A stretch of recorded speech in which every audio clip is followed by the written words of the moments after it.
सिया ने अपनी माँ से कहा, तो बताइए क्यों दूर रखा आपने मुझे मेरे भाई और बहन से। उसकी माँ ने कहा, मुझे माफ़ कर दो मेरी बच्ची, पर मैं मजबूर थी।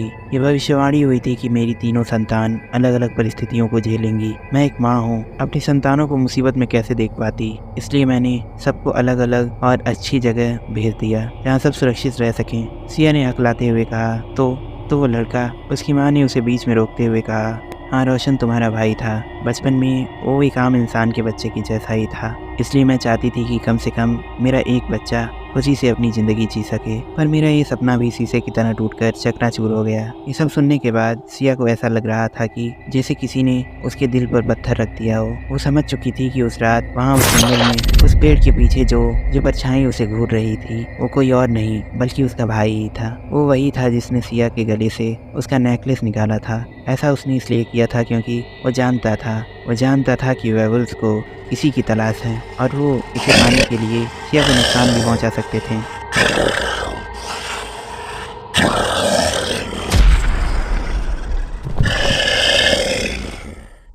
और जो अंदाज़ा उसकी माँ ने उसे बचपन में देखकर लगाया था वो पूरी तरह गलत साबित हुआ, क्योंकि वो बचपन में तो आम इंसान की तरह दिखने में था, पर जैसे जैसे वो बड़ा होता गया वो भी एक भेड़िया बन गया, क्योंकि शायद उसके खून में भेड़ियों का अंश मिल चुका था। और उस रात जब सिया बाहर ताज़ी हवा लेने आई तो जिस भेड़िए को उसने देखा वो भी उसका भाई ही था, इसलिए सिया के छूते ही वो शांत होकर वहाँ से चला गया। उस रात जब जंगल में सिया के मामा भेड़िए की थियरी को इन्वेस्टिगेट कर रहे थे तो वो उन्हें अपनी सच्चाई बताने आया था कि वो उनका भांजा है, पर उन्होंने उसे कुछ कहने का मौका ही नहीं दिया और उसे गोली मार दी। उस गन में सिल्वर बुलेट्स होने के कारण मौके पर ही उसकी मौत हो गई।